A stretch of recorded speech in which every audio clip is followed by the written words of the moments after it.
आज हम लोग जो है इलेक्ट्रॉन ट्रांसपोर्ट चेंज करने वाले हैं।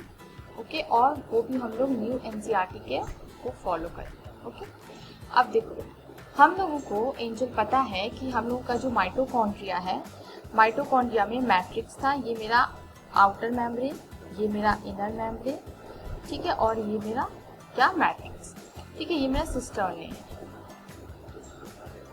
राइट। सो ये मैट्रिक्स जो था, इस मैट्रिक्स में क्या हुआ था, हमारा क्रेब्स साइकिल हुआ था। क्रेब्स साइकिल जब हो गया तो उससे हमें क्या मिला, उससे हम लोगों को NADH2 मिला, NADH2, और हमें FADH2 और एक हमें ATP मिला था, है ना। मैंने आपको बताया था जो NADH2 और FADH2 होते हैं ये हमारे कोएंजाइम्स होते हैं, ठीक है। ये क्या करते हैं, इलेक्ट्रॉन्स को कैरी करते हैं, इलेक्ट्रॉन कैरियर होते हैं हमारे NADH2 और FADH2, ठीक है। अब देखो एक बात हमेशा ध्यान रखना, आपने कभी सोचा नहीं होगा, जैसे हम लोग यहाँ पे इलेक्ट्रॉन ट्रांसपोर्ट चेन का जो खेल खेल रहे हैं, ठीक है, तो वो खेल कैसे खेला जाता है। यहाँ पे जो हमारे पास ये जो हाइड्रोजन है, ठीक है, ये जो हाइड्रोजन है ना, हमें पता है कोई भी एलिमेंट जो होता है एंजल, वो प्रोटॉन्स प्लस इलेक्ट्रॉन्स से बना होता है ना। हम लोगों ने 10th स्टैंडर्ड में अच्छे से पढ़ा हुआ है ना, कि हमारा कोई भी एलिमेंट प्लस और माइनस से बना होता है। एक न्यूक्लियस होता है और उसके अराउंड जो हमारे इलेक्ट्रॉन्स जो हैं वो रिवॉल्व कर रहे होते हैं, राइट। तो प्लस प्रोटॉन्स भी होते हैं उसमें और इलेक्ट्रॉन्स भी होते हैं। अब वैसे ही जितने भी एलिमेंट्स होंगे वो हम लोगों के प्रोटॉन्स और इलेक्ट्रॉन्स दोनों ही होंगे। सिमिलरली जो हम लोगों का ये हाइड्रोजन है, ये हाइड्रोजन ये हमें प्रोटॉन्स भी देता है और यही हमें इलेक्ट्रॉन्स भी देता है। ओके, तो दोनों ही चीज़ें इसके पास होती हैं। ये रिड्यूस हो जाएगा एंजल, रिड्यूस होने के बाद क्या करेगा, ये हम लोगों का पहले तो ऑक्सीडाइज होगा। ऑक्सीडेशन में क्या होता है एंजल, आपको कोई आइडिया है ऑक्सीडेशन में क्या होता है?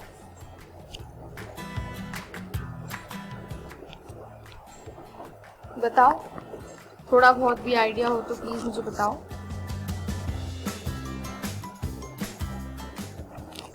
हमारे इलेक्ट्रॉन्स लूज होते हैं, ठीक है। इलेक्ट्रॉन्स जब हम लोग लूज करते हैं तो ऑक्सीडेशन होता है, ठीक है, और इलेक्ट्रॉन्स जब हम एक्सेप्ट करते हैं तो हम लोगों का रिडक्शन होता है, ठीक है। ये चीज़ हमेशा याद रखें। ओके, तो हम लोगों का यहाँ पे अब जो करने वाले हैं हम लोग, वो करने वाले हैं इलेक्ट्रॉन का कैसे ट्रांसपोर्ट होगा। जब मेरा NADH2 बन चुका है क्रेब्स साइकिल में और FADH2 भी बन चुका है, तो अब ये ऑक्सीडाइज होते हैं, ये भी ऑक्सीडाइज होगा, ये भी ऑक्सीडाइज होगा। ऑक्सीडाइज होने के बाद क्या करेगा, ये इलेक्ट्रॉन्स को लूज करेगा। ऑक्सीडाइज करने के बाद हमारे ये इलेक्ट्रॉन्स को लूज करेगा, ठीक है। और उसके बाद हम लोगों के पास कुछ को प्रोटीन्स और कुछ हमारे कैरियर्स होते हैं, इलेक्ट्रॉन को कैरी करने वाले, वो हमारे इनर मेम्ब्रेन में प्रेजेंट होते हैं और वो कैरी करते हैं, और उस वजह से हम लोगों का कैसे ATP बनता है वो हम लोग अभी देखेंगे, ठीक है। देखो ये हम लोगों का इलेक्ट्रॉन ट्रांसपोर्ट चेन का पूरा आउटलुक है, ठीक है। ये हम लोगों का आउटर मेम्ब्रेन है, माइटोकॉन्ड्रिया की बात कर रहे हैं, ठीक है। ये हमारा आउटर मेम्ब्रेन है, और ये आउटर मेम्ब्रेन और इनर मेम्ब्रेन के बीच का जो स्पेस है उसको हम लोग पेरी माइटोकॉन्ड्रियल स्पेस कहते हैं, ठीक है। देखो बेटा, जो हम लोगों का यहाँ पे इलेक्ट्रॉन ट्रांसपोर्ट चेन है ना, वो 4 कॉम्प्लेक्स के पीछे काम करता है, ठीक है। फर्स्ट कॉम्प्लेक्स जो होता है हमारा, अगर हम बात करें कॉम्प्लेक्स नंबर 1, कॉम्प्लेक्स नंबर 1 होता है हमारा NADH डिहाइड्रोजिनेज। क्या होता है, लिखो इसको यहाँ पे, NADH डिहाइड्रोजिनेज, ठीक है।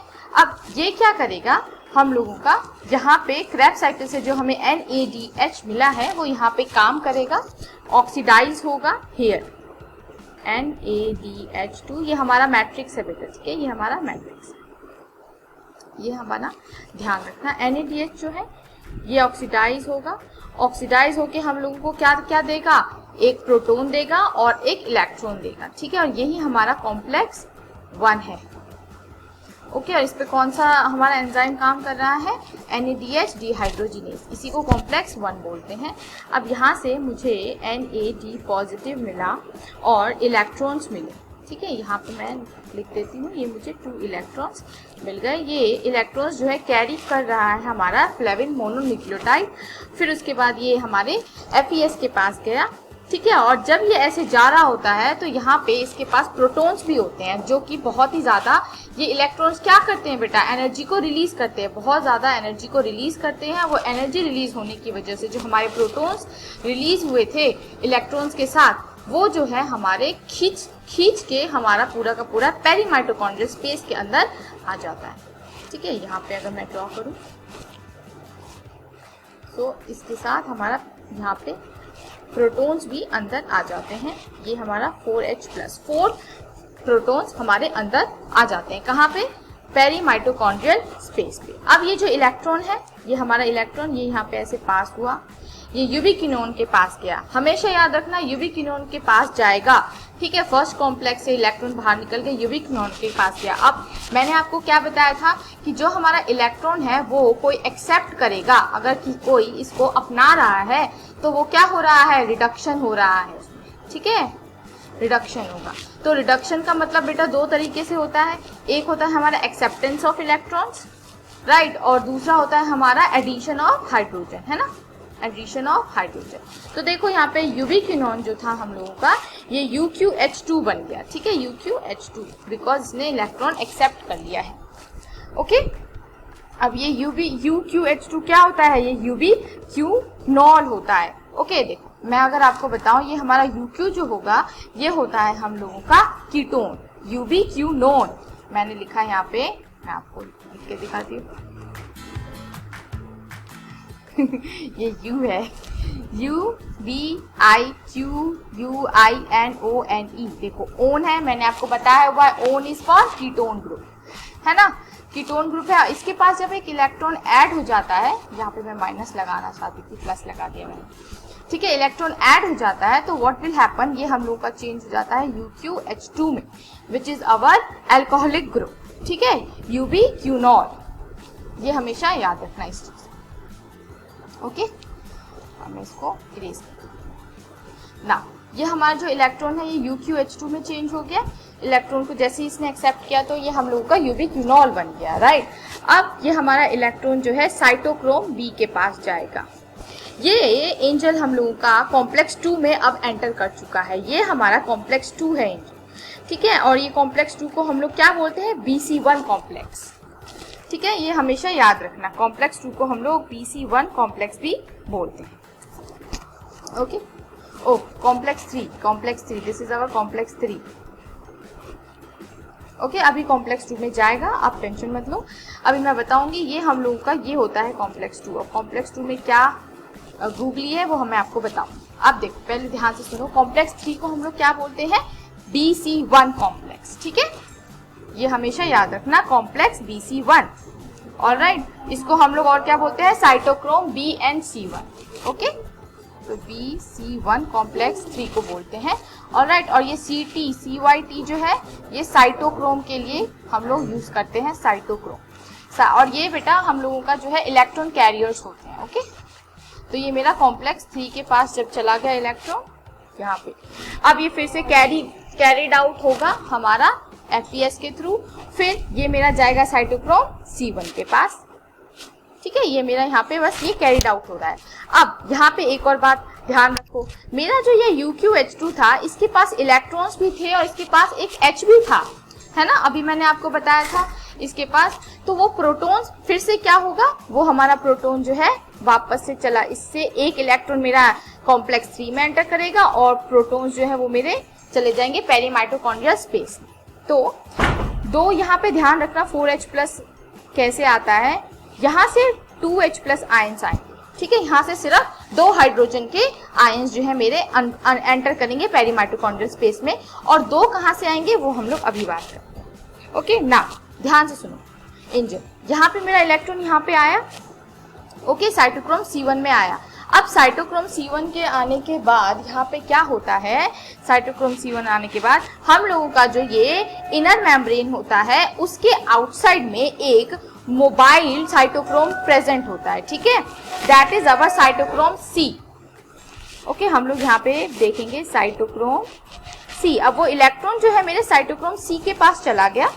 ठीक है, अब वो साइटोक्रोम C के पास जाने के बाद व्हाट विल हैपन, ध्यान से देखना, यहाँ से मेरा इलेक्ट्रॉन आया और ये मेरा ये कॉम्प्लेक्स नंबर 4 में एंटर कर जाएगा। इसको हम लोग अभी देखेंगे। नाउ अब ध्यान से एक एक चीज को समझने की कोशिश करना। मैं अब आ गई हूँ कॉम्प्लेक्स 2 पे, ठीक है, कॉम्प्लेक्स 2 पे आई हूँ। इस चीज को अभी भूल जाओ, इस चीज को अभी मिटा दो अपने दिमाग से। ओके, अभी हम लोग पहले यहाँ पे मैंने आपको बस अभी फेट बताया है कि इस इलेक्ट्रॉन का क्या हुआ। ये इलेक्ट्रॉन मेरे कॉम्प्लेक्स 4 में एंटर कर चुका है, ठीक है। नाउ कॉम्प्लेक्स 2 में क्या होता है? कॉम्प्लेक्स 2 को हम लोग क्या बोलते हैं एंजल? कॉम्प्लेक्स 2 को हम लोग बोलते हैं सक्सिनेट डिहाइड्रोजिनेज। सक्सिनेट डिहाइड्रोजिनेज, ठीक है। और ये सक्सिनेट डिहाइड्रोजिनेज क्या होता है? आप याद करो, हम लोगों ने जब क्रेब्स साइकिल करा था तो क्रेब्स साइकिल के टाइम पे क्या हुआ था एंजल? हम लोगों का जब सक्सिनेट फ्यूमेरेट में चेंज हो रहा था, सक्सिनेट है ना, फ्यूमेरेट में चेंज हो रहा था, तो हम लोगों को क्या मिल रहा था? FADH2 मिल रहा था, राइट। FADH2 मिला, करेक्ट। तो अब यही FADH2 से हम लोगों को एक इलेक्ट्रॉन मिलेगा और एक प्रोटॉन मिलेगा। अब एक इलेक्ट्रॉन जो है यहाँ से जाएगा, मेरा चेंज हो जाएगा, फिर ये FeS के साथ कैरी करेगा FeS, फिर ये दोबारा से यूबिक्विनोन के पास चला जाएगा, फिर ये UQH2 के साथ यूबिक्विनोल के पास चला जाएगा। अब ये जो UQH2 है ये वापस से कहाँ चला जाएगा? साइटोक्रोम D के पास, ठीक है, गॉट इट, ठीक है। अब जो मेरा दूसरा यहाँ पे एक इलेक्ट्रॉन का तो हमें पता चल गया, लेकिन ये UQH2 के पास मेरा प्रोटॉन भी है। वो प्रोटॉन जो है मेरा यहाँ से इसके पास जाएगा, ठीक है। देखो ऐसे करके ये इधर, और ये 2H+ यहाँ से आया इस UQH2 से, और एक आया मेरा इस UQH2 से, तो we get what? UQH2। 4H+ ions हम लोगों को यहाँ से मिल गया, ठीक है। अब यहाँ पे आपको ये चीज समझ में आ गई, ये 4H+ आयंस कहाँ से आया? Okay, alright. अब जो ये इलेक्ट्रॉन्स एंजल यहाँ से हम लोगों को मिले थे साइटोक्रोम C1 से, मेरा कॉम्प्लेक्स 1 का मतलब समझ में आ गया मुझे। कॉम्प्लेक्स 2 में भी ये मेरा कॉम्प्लेक्स 2 था, यहाँ पे कैसे मेरा इलेक्ट्रॉन्स मूव किए ये भी पता लग गई, और कॉम्प्लेक्स 3 में कैसे इलेक्ट्रॉन्स मूव कर रहे हैं ये भी मुझे पता लग गया। अब कॉम्प्लेक्स 4 में कैसे मेरे इलेक्ट्रॉन्स एंटर करते हैं? मेरे कॉम्प्लेक्स 4 में जब एंटर करेंगे तो वो ऐसे एंटर करेंगे, ये मेरा मोबाइल साइटोक्रोम के साथ जो है मेरा साइटोक्रोम C के द्वारा, मतलब के थ्रू जो हमारा इलेक्ट्रॉन्स क्या करेगा? मूव करेगा। अब एक बात याद रखना, हमारा जो कॉम्प्लेक्स 4 होता है एंजल, ठीक है, उसके पास 2 टाइप के साइटोक्रोम है। एक है मेरा A साइटोक्रोम, एक है मेरा A3 साइटोक्रोम, और मेरे पास यहाँ पे क्यूप्रिक आयंस भी होते हैं, कॉपर के आयंस, ठीक है। ये भी हम लोगों को इलेक्ट्रॉन को कैरी करने में हेल्प करते हैं। ओके, समझ में आया? हेलो। तो आप यहाँ पे अगर आपसे कोई पूछे कि साइटोक्रोम C जो है वो कहाँ प्रेजेंट होता है, तो वो प्रेजेंट होता है outside of inner mitochondrial membrane, ठीक है, मतलब इनर मेम्ब्रेन के आउटसाइड। ये मेरा इनर मेम्ब्रेन है, इसके ही आउटसाइड में प्रेजेंट होता है मेरा साइटोक्रोम C, ठीक है। अब ये आपको समझ में आ गया। अब यहाँ से इलेक्ट्रॉन्स जो है मेरे कॉम्प्लेक्स 4 में जो है एंटर कर चुके हैं। अब यहाँ से एंटर करने के बाद जो मेरे इलेक्ट्रॉन्स होते हैं ये क्या करते हैं, मैं यहाँ पे इसको रख करती हूँ। यहाँ पे ऑक्सीजन आएगा, हाफ ऑक्सीजन आएगा, ठीक है। और यहाँ पे और क्या होगा एंजल, ध्यान से समझने की कोशिश करना। यहाँ पे मेरे जो 2 हमारे प्रोटॉन्स होंगे वो मेरे ऐड हो जाएंगे इस ऑक्सीजन के साथ। 2 प्रोटॉन्स जो है मेरे बाहर चले जाएंगे पेरी माइटोकॉन्ड्रियल में, ओके। और जो यहाँ पे मेरे इलेक्ट्रॉन्स कैरी करा हुआ था मेरे क्यूप्रिक आयंस ने, वो यहाँ पे ऐसे करके पास होगा और ये इसके साथ मिल जाएगा। जब मेरे 2H+ ions plus half oxygen ion plus 2 electrons add होंगे तो ये मेरे क्या बनाएंगे, ये बनाएंगे मेरे H2O, that is our water. Water जो है मेरा यहाँ पे बन जाए, ठीक है। अब यहाँ पे आपको और क्या समझना है, यहाँ तक पूरा समझ में आया इलेक्ट्रॉन ट्रांसपोर्ट चेन, ठीक है। यहाँ पे आपने क्या क्या देखा, complex 1, complex 2, this is my complex 2 angel, ठीक है। ये मेरा कॉम्प्लेक्स 2, ये मेरा कॉम्प्लेक्स 3 है और ये है मेरा कॉम्प्लेक्स 4, ओके। अब मैंने आपको पिछली क्लास में जब हम सेल बायोलॉजी पढ़ रहे थे तो मैंने आपको ऑक्सीडेटिव फॉस्फोराइलेशन के बारे में पढ़ाया था, है ना। उसके थ्रू जो है हमारा एटीपी बनता है। अब वो कैसे बनता है वो अब आपको पता चल जाएगा। यहाँ पे मैं इसको रब कर रही हूँ, ठीक है। अब हाँ ओके, आप ले लो एक, हाँ स्क्रीनशॉट ले लो।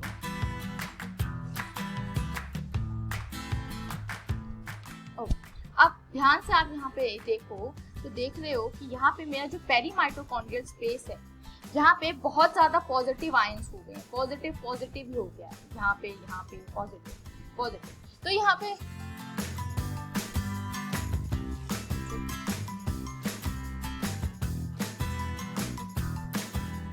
नहीं, हाँ बिल्कुल सही, आप सही बात कर रहे हो। लेकिन देखो यहाँ पे क्या होता है कि हमारे दो जगह पे ऑक्सीडेशन होता है। एक ऑक्सीडेशन होता है NaDH2 और दूसरा जो FADH2 का होगा ना, इसीलिए हम लोग इसको जो है कॉम्प्लेक्स 2 का नाम देते हैं, बिकॉज यहाँ पे भी हमारे जो है इलेक्ट्रॉन प्रोटॉन्स रिलीज हो रहे हैं, ऑक्सीडाइज हो रहे हैं, ठीक है। और यही दो सारे के सारे जो हमारे थर्ड कॉम्प्लेक्स में जाके जो है कैरी होते हैं, फिर कैरीड अवे होके हमारे कॉम्प्लेक्स नंबर 4 में,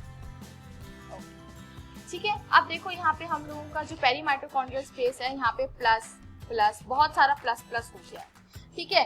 तो यहाँ पे क्या हो रहा है एंजल, मेम्ब्रेन पोटेंशियल जो है हम लोग का डेवलप हो गया। मेम्ब्रेन पोटेंशियल का क्या मतलब होता है कि एक साइड पे तो सिर्फ प्लस प्लस प्लस प्लस, ठीक है, मेम्ब्रेन का, दूसरे साइड पे ऑटोमेटिकली अगर एक जगह पे बहुत ज्यादा प्लस आयंस है तो मेरे दूसरे साइड में नेगेटिव आयंस हो जाएंगे। तो ये मेरा एक क्या हो गया, मेम्ब्रेन पोटेंशियल, मतलब you can say electrochemical gradient जो है बन गया, ठीक है ओके। अब यहाँ पे क्या होगा, मेरा यहाँ पे ये जो चीज है इसको मेंटेन करना है, आप इक्विलिब्रियम में लेके आना है, बिकॉज मेरा इस साइड तो बहुत ज्यादा प्रोटॉन्स हो गए और इस साइड भी प्रोटॉन नहीं है ना। तो व्हाट विल हैपन, मेरे जो ये प्रोटॉन्स है एंजल, यहाँ पे मेरा ऑक्सीडेटिव फॉस्फोराइलेशन होगा इसके थ्रू। मेरे इनर मेम्ब्रेन में मैंने आपको बताया था ऑक्सीजोन्स प्रेजेंट होते हैं।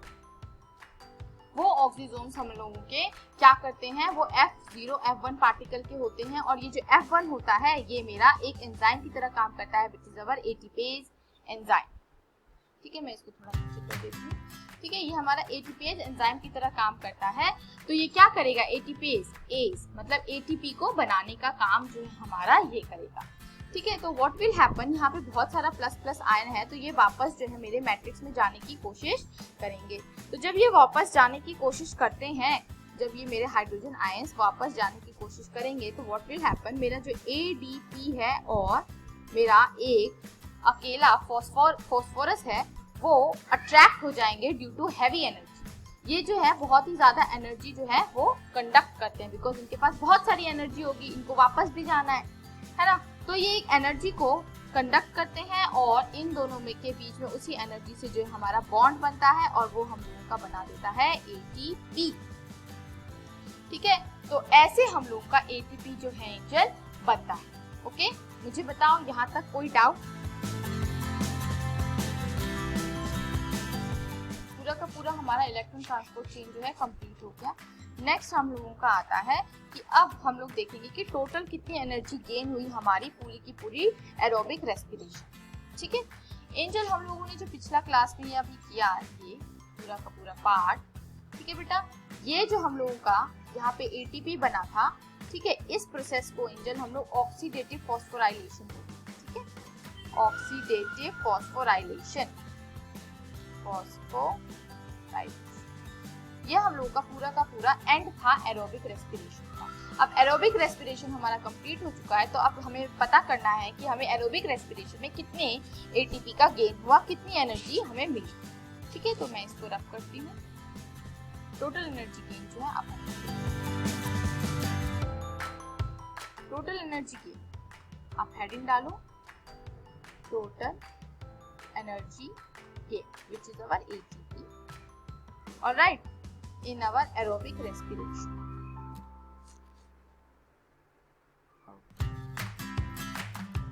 ठीक है, इसमें आप छोटा सा एक टेबल बना लो। फर्स्ट लिखो यहाँ पे ग्लाइकोलाइसिस।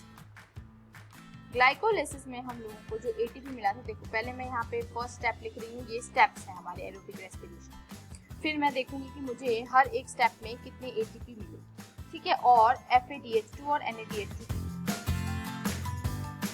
ये मेरा प्रॉपर टेबल है, ठीक है। आप यहाँ पे लाइन ड्रॉ करो और प्रॉपर टेबल ड्रॉ, ठीक है, ये हम लोगों को ग्लाइकोलिसिस में हम लोगों को कितने एटीपी मिले थे, 2 एटीपी, राइट। हमें यहाँ पे 2 एटीपी मिला बिकॉज 4 एटीपी टोटल मिले थे और 2 एटीपी हमारा यूज हो गया था, तो टोटल हमें 2 एटीपी है ना।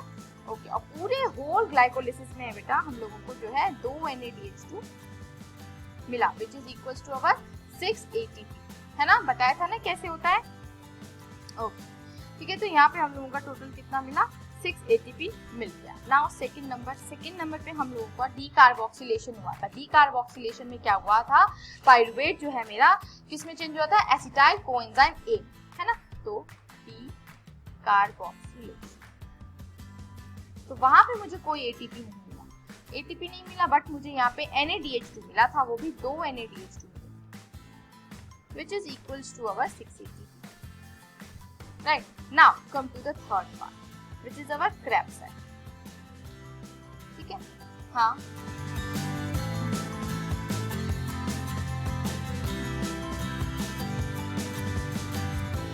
डीकार्बोक्सिलेशन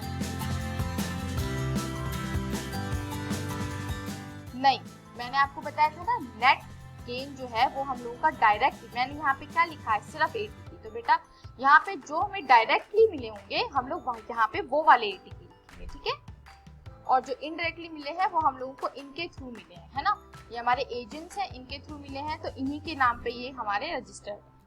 ऑलराइट, तो अब हम लोगों का जो क्रेब्स साइकिल है वहाँ पे हम लोगों को 2 एटीपी मिला था जो कि हमारे जीटीपी के फॉर्म में मिला था, है ना, हर एक साइकिल में 1 जीटीपी, ठीक है। और यहाँ पे देखो मेरे क्रेब्स साइकिल में जो है मुझे 2 साइकिल में, एक साइकिल में 3 NADH, तो मतलब 2 साइकिल में 6 NADH2, ठीक है, which gives us 18 ATP, और FADH2 कितना मिला था, 2 into क्रेब्स साइकिल, ओके, और वो हमारा इक्वल होगा 4 ATP। अब देखो यहाँ पे ऐड करेंगे तो यहाँ पे मुझे मिला 4 ATP टोटल, यहाँ मिला 6 6 12 12 प्लस 4 16 और 16 प्लस 18 कितना होता है भाई, विच इज अवर पूरा का पूरा टोटल मिलाएंगे एंजल, तो हम लोगों का ग्रैंड टोटल जो है 38 ATP मिलेगा। 4 ATP को ऐड किया मैंने, ठीक है, और इसको मैंने ऐड किया, तो व्हाट वी गेट 38 ATP, ठीक है। अब ध्यान से सुनो, यहाँ पे हम लोग बोलते हैं कि 38 ATP हम लोगों को मिलता है, ठीक है, बट द रियलिटी इज हम लोगों को रियलिटी में जो है टोटल ATP 36 मिलता है। वो कैसे, यहाँ पे हम लोगों का जो 2 ATP होता है ना एंजल, वो क्या होता है, यूज हो जाता है टू पंप द व्हाट, बताओ, यहाँ पे हमारे 2 ATP कहाँ चले जाते हैं, कोई आइडिया आपको, पहले ये बताओ फिर मैं आपको बताऊँ।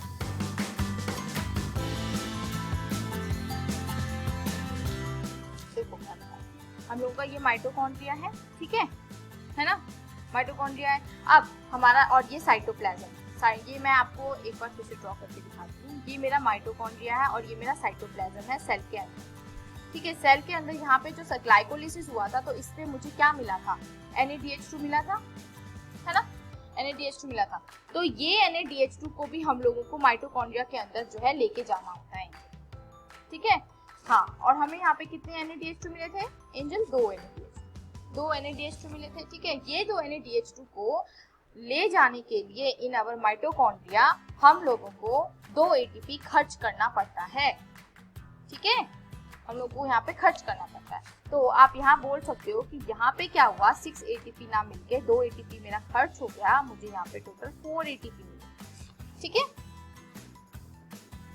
तो ये हम लोगों का पूरा ऐसे होता है, इसी वजह से हम लोग को 38 ATP तो हमें मिलते हैं, बट नेट जो हमारा गेन होता है वो हमारा 36 ATP का होता है, ठीक है। अब समझ में आया, तो यहाँ पे हम लोग इसी वजह से क्या करते हैं, 38 में से माइनस कर देते हैं 2, देन वी गेट 36 ATP। और ऐसा क्यों होता है एंजल, हम लोगों को 2 ATP क्यों यूज करने पड़ते हैं इस NADH2 को अंदर ले जाने के लिए, बिकॉज हमारा जो NADH2 होता है वो इम्परमिएबल होता है माइटोकॉन्ड्रिया, मतलब कि हमारा जो NADH2 है वो हमारे माइटोकॉन्ड्रिया के वॉल से ऐसे ही पास नहीं हो सकता, ठीक है, परमिएबिलिटी, इसको परमिशन नहीं होती, तो इसीलिए ये एनर्जी खर्च करता है, पैसे खर्च करेगा, पैसे खर्च करने के बाद जो है एंट्री पाएगा, ओके। तो अब समझ में आया कि हम लोगों को 36 ATP कैसे मिलते हैं, ओके।